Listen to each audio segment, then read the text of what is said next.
besties, welcome back to the channel. My name is Kyan and this is Kyan is Booked, and today we're going to be talking about one of my favorite Giana Darling series, which is the Fallen Men series. This follows our favorite motorcycle club and the wonderful men that are a part of it and the ladies that join said men in the adventure of a lifetime. Now, some of these books are taboo. Actually, majority of them are taboo if we're being honest with each other. They cross a couple lines. Some of them are really dark. There is blood, gore, violence, all of that good stuff. So if that's not your cup of tea, that's totally fine. But I just wanted to give a disclaimer here at the beginning about all of that. We start with Lessons in Corruption, and the most recent release is Dead Man Walking. I don't know why I spaced on that. That's crazy. Okay. So I do also want to make the comment that, you know, it's all subjective. Like, my couples and your couples probably don't look the same. I will give some reasoning behind it. But like, you also too have to understand, like, all of these were 5-star reads from me. So like, I'm literally ranking 5-star reads against 5-star reads, which is like really hard to do. So actually that's a lie. One of them was a 4-star read, and it's going to be the first book I'm going to talk about, first couple. And that is Welcome to the Dark Side. So this is Zeus and Lulu's book. I think that you either love it or you hate it, right?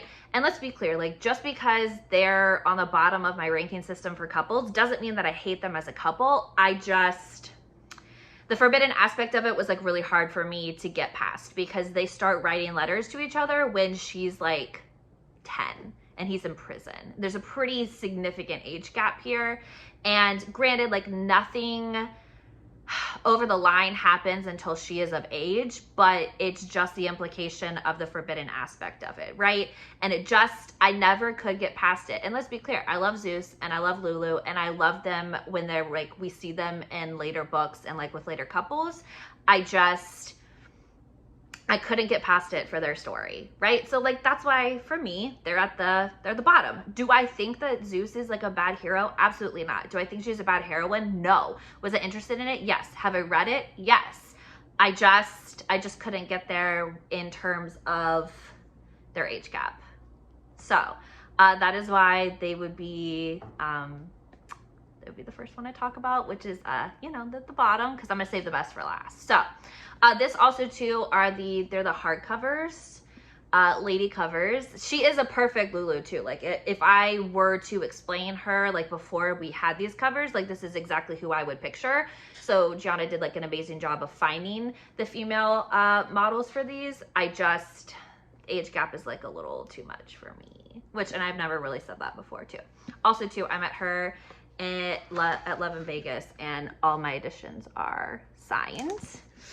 I fangirled so hard too. Gosh, it was wonderful. Okay, so next one up, so once I determined that they were gonna be like at the bottom of my ranking, it became very difficult for me. My top and my bottom were the easiest, and then like the ones in the center were not easy for me at all. However, next one up is gonna be Dead Man Walking. This is Bea and Priest's book, and I mean, he's a little psychopath, right? So is he really the enforcer? I don't know. I'm going to call him, yes. So he is the enforcer. I wasn't sure if that was like his actual title or not. So he's the enforcer for the motorcycle group. He is a literal psychopath. He has no feelings. He doesn't care. He doesn't carry things. That's why she's such an anomaly for him, and why he struggles so much with caring about her and wanting to take care of her, because I mean, he shouldn't care and he's never cared. I liked their pairing. I thought she was perfect for him, because like, she's a literal like sunshine to his like death and doom and gloom. You know, like, they didn't top the other couples for me, and I don't think that there's anything wrong with it. I saved this one for a while because number one, it was just like super chunky, and number two, like, this is the last one that's been released and we don't know when we're gonna get the next one. So it's kind of like waiting and savoring it, but then like, I couldn't hold off anymore. So they would be the next one in my ranking. This is where it gets really hard. So next up is going to be Good Gone Bad. So this is HR and Lion. Now, give me a man who knows that he shouldn't be bad, but wants to be bad for his lady, but also wants to protect her, and who's an undercover cop. And it's like a recipe for everything I know and love in a romance book. So this was actually very difficult to put them at number 3. But I think once I explain the other 2, like, it'll all really make sense to you guys. But I loved HR. I loved Lion. I absolutely adored their love story, especially with what a bad place HR was in the very beginning of the book, and how, like, all he wanted to do is keep her safe, and all he wanted to do is help her with her mission and what she was trying to do, especially after the murders early on in the book.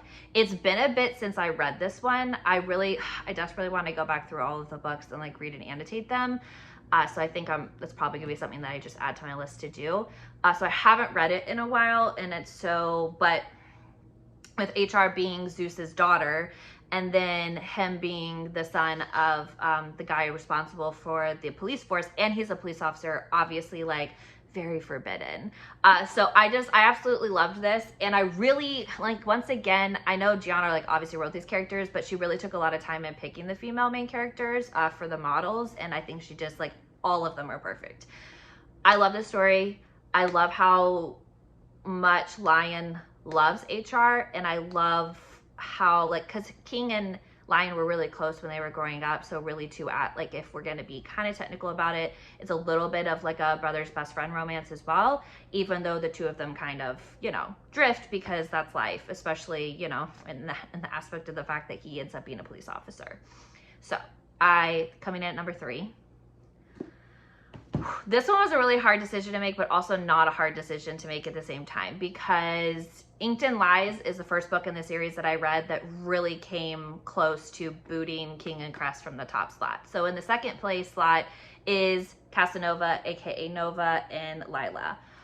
I cannot express to you how much, like, so another chunky one, I cannot express to you how much this book really just resonated with me, how much this book, I think back to so many different scenes, like, and one of my favorite quotes in it is that, like, you know, he tattooed flowers all across my body, but he didn't realize that, like, I was a flower that bloomed only for him. Like, the writing in this was so beautiful and, like, so intricate, and Nova was her brother's best friend, and she fell for him, like, when she was, like, 7 or 8, but then they go a period of time without seeing each other, and then they're back in each other's life, and she's always carried this torch for him, and she's always been in love with him, and then, you know, life happens, and we end up in this scenario where she's pining from him through a distance, even though, like, she's with the club.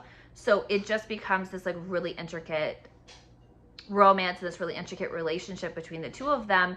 And, you know, Nova doesn't pull his head out of his rear end early enough, and we all know that, we all recognize it, but it's just, I don't know. And this also released too at a period,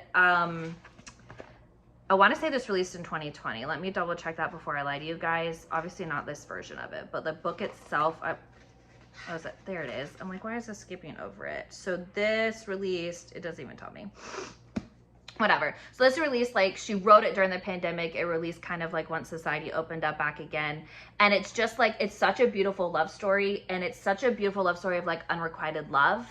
And I don't know, I just adored it so much. And then, like, as we watch Nova really start to realize his feelings for her, it truly is beautiful. So this is the first book in the series, like I said, like, when I read them through, this is the first one that was really close to, like, unseating King and Cress as my top couple.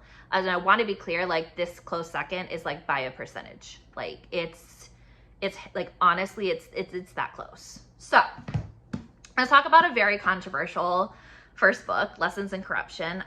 This is a hill I'm willing to die on.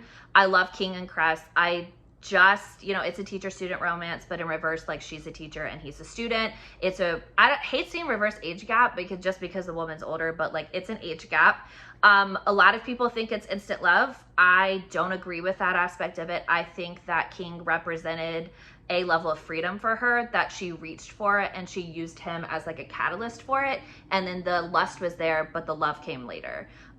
They really fight through a lot. There's a lot that happens that starts, because this is the first book in the series. There's a lot that is put into place for like later books, and there's still plots that like we don't really have answers for. Even with Dead Man Walking being the last book that came out. I love King and Cress. I love the fact that like he is so wildly intelligent, so smart, so much about her, and he accepts her for exactly who she is. Like, she's very broken when they first meet, and he recognizes that in her, but it's never something that he holds against her, which I think is really beautiful. And I love how they come together. I just love their love story. I really do. And even, gosh, I don't even want to talk about After the Fall, because like I just want to pretend like the book never happened. I've never cried harder at a book in the Fallen Men series than that one, and I cried during Inked in Lies, so that's really saying a lot. I just think that like I don't know what other couple would be the top couple here, just because like I saw in Cress so much of like me being broken coming out of a lot of my relationships, and I read this when I came out of one of my relationships that was not very healthy.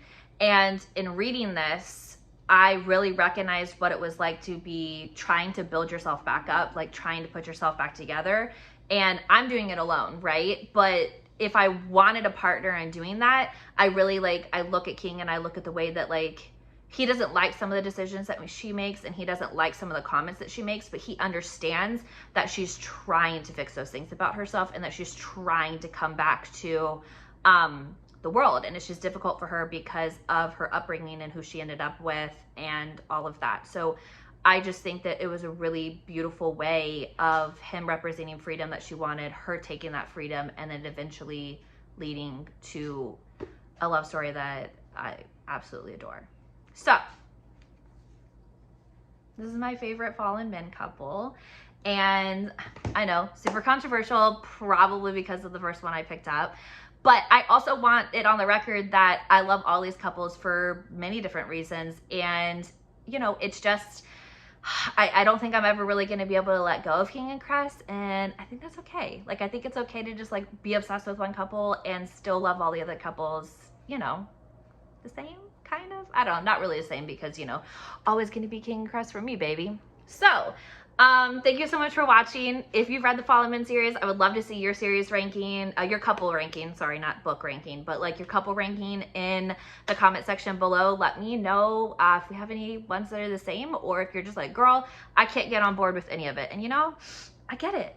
It's all subjective, and like I said, like I love all of these couples, so actually ranking them was very difficult to do, because there's just reasons to love each and every single one of them. So as always, thank you so much for watching, and I will catch you guys in the next video. Bye.